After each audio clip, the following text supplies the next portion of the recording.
Shalom, salam berkat dari kami untuk pendengar sekalian. Saat ini pendengar akan diberkati dengan program Hari Ini Harinya Tuhan bagian yang ke-8. Sebuah program rohani tentang doktrin Alkitab yang menolong kita untuk semakin tertanam dalam kebenaran firman dan bertumbuh dalam kemuliaan. Bersama hambanya, Pendeta Gilbert Lumwendong, STH.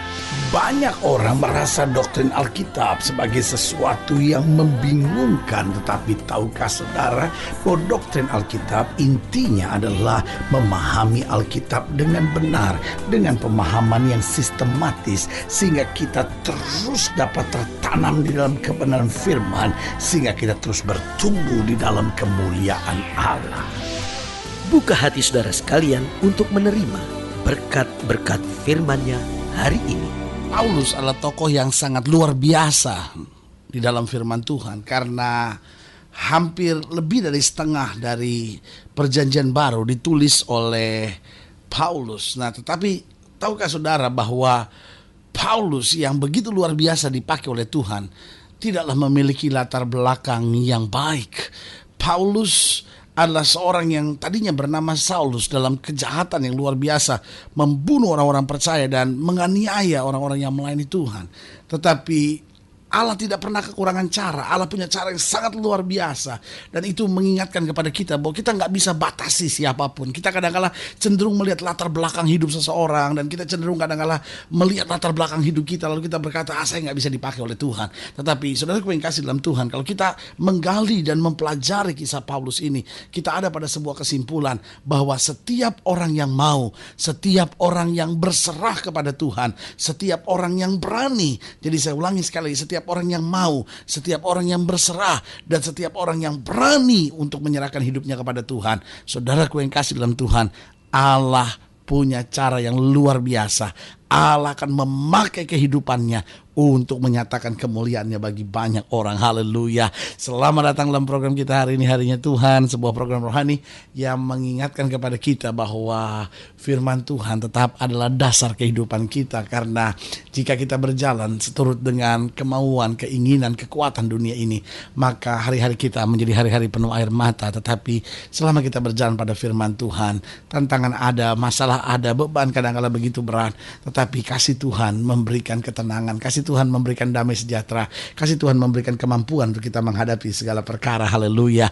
Dalam program ini kita sedang membahas Kisah Rasul pasal 9 ayat 19b sampai 31, khususnya tentang pertobatan Saulus bagian yang kedua. Nah, sekarang kita masuk pada pertobatan Saulus bagian yang kedua. Di dalam pertobatan Saulus bagian pertama, kita belajar bahwa memang tidak ada yang sukar bagi Allah. Allah tidak kekurangan cara dalam menyelamatkan orang percaya. Lalu yang ketiga, kalau tiba waktu Tuhan, tidak ada yang dapat menolak. Nah, di dalam kisah pertobatan Saulus yang kedua ini, maka kita belajar hasil dari pertobatan Saulus. Karena saudaraku yang kasih dalam Tuhan, pertobatan saya percaya selalu mendatangkan hasil yang baik. Jangan bilang sama saya, saya sudah bertobat, sementara gak ada hasil yang nyata. Karena pertobatan itu adalah sesuatu yang kita simpan dalam hati, tapi kemudian akan memancar keluar dari dalam hidup kita. Jadi jangan ada orang bilang, saya akan bertobat. Kan itu soal hati bertobat. Betul, soal pertobat itu soal hati. Tetapi dimulai dari hati, tapi dinyatakan dalam tindakan dan perbuatan sehari-hari. Nah, saudara lihat dalam Kisah Rasul pasal 9, mulai dari ayat yang ke-19b sampai ayat yang ke-31 dikatakan, Saulus tinggal beberapa hari bersama-sama dengan murid-murid di Damsyik. Ketika itu juga ia memberitakan Yesus di rumah-rumah ibadah dan mengatakan bahwa Yesus adalah anak Allah.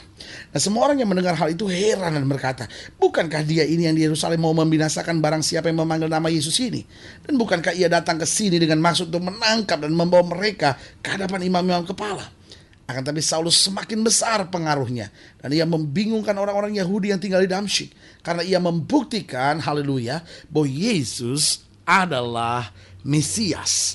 Beberapa hari kemudian orang Yahudi merundingkan satu rencana untuk membunuh Saulus. Lihat, saudara yang kasih dalam Tuhan, tadinya dia merancangkan pembunuhan, sekarang dia yang mau dibunuh.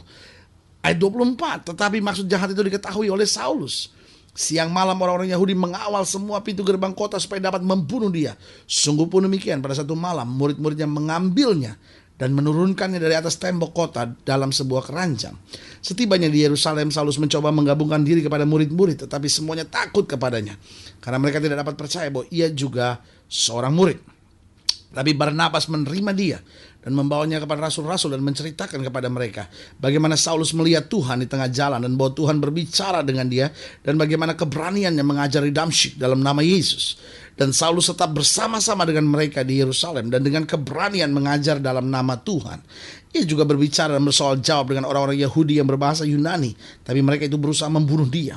Akan tetapi setelah hal itu diketahui oleh saudara-saudara anggota jemaat, mereka membawa dia ke Kaisaria dan dari situ membantu dia ke Tarsus.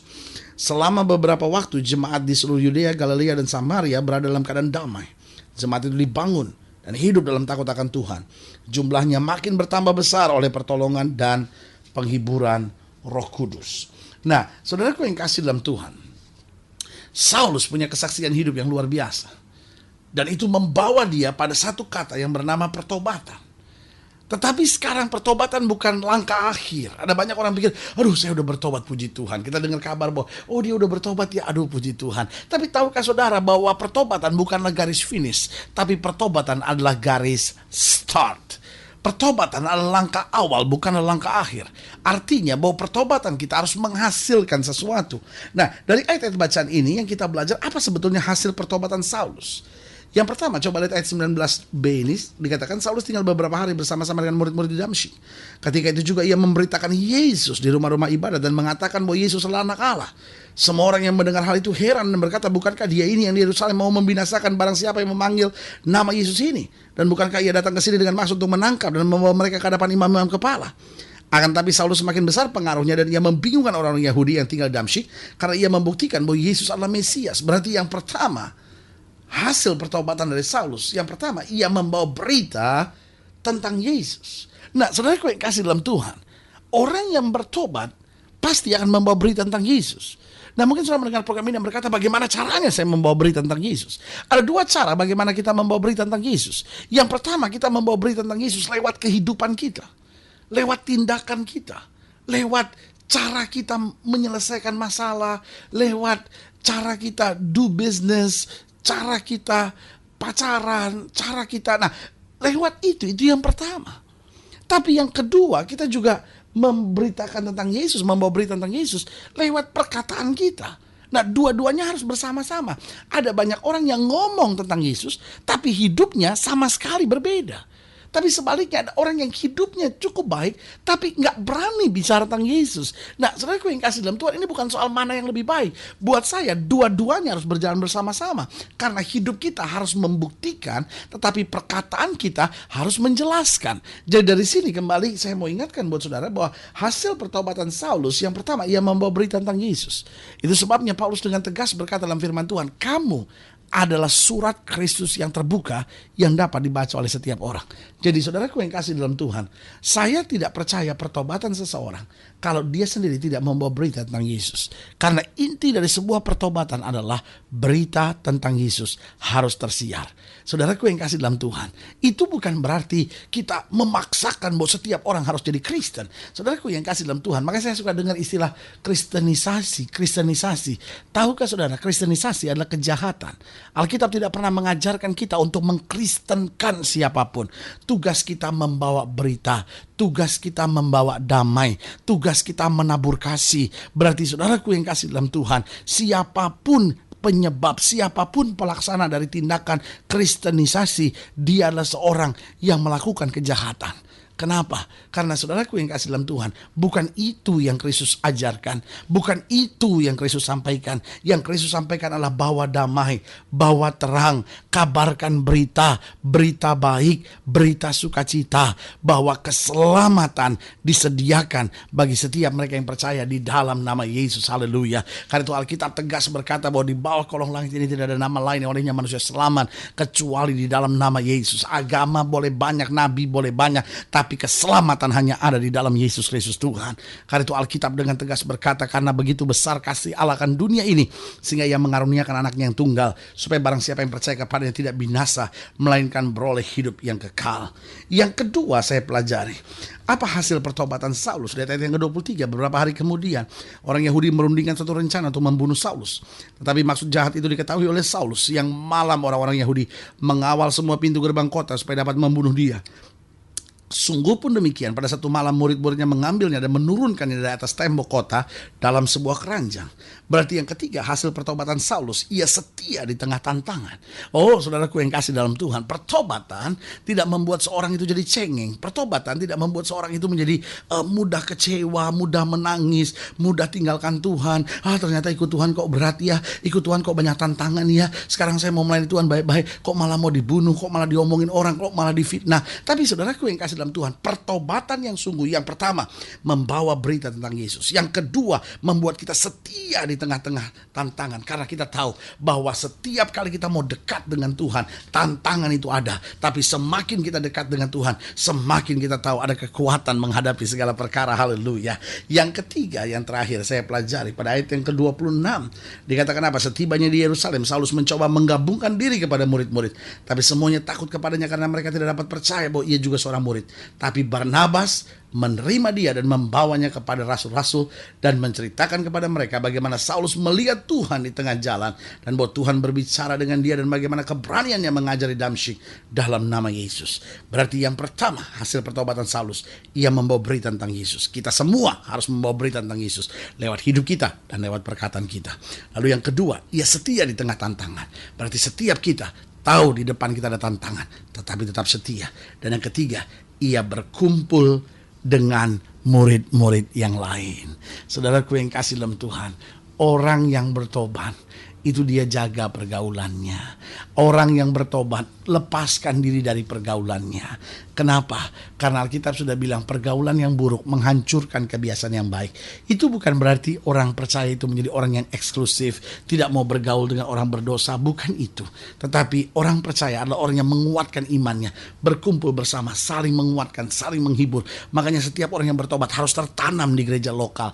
Jangan jadi orang yang pindah-pindah gereja, pokoknya sekedar dengar firman. Lu saudara boleh dengar firman Tuhan di mana saja, tapi saudara harus tertanam di satu gereja lokal, dan itu menjadi gereja saudara. Istilahnya itu menjadi rumah saudara, dan di tempat lain itu sudah hanya makan firman Tuhan, menerima firman Tuhan. Itu yang saya bilang bahwa kita harus berkumpul, kita harus tertanam untuk bisa saling menguatkan, saling menghibur satu sama lainnya. Lalu kemudian kita harus pergi memberitakan kasih Injil Allah dimanapun kita berada. Lihat saudaraku yang kasih dalam Tuhan, pertobatan bukan hanya sebuah simbol, tapi harus menjadi bagian dalam kehidupan kita. Saudara ingin dilayani lebih jauh, hubungi kami melalui telepon, kunjungi website kami, lalu juga hubungi kami melalui surat, karena kami ada untuk membawa Bapak Ibu sudah senantiasa lebih dekat pada Tuhan, mengalami kasih kuasa mujizat yang luar biasa. Saudara-saudara yang mau didoakan secara khusus, boleh taruh tangan kanan saudara di dada, dan kita doa sekarang. Bapa, dalam nama Yesus, hamba doa buat yang sakit, hamba doa buat yang berbeban berat, hamba doa buat mereka yang bertobat tapi masih bergumul dan masih bingung dengan pertobatannya. Hamba berdoa di dalam nama Yesus, sehingga setiap kami boleh mengalami kasih kuasa mujizat Tuhan.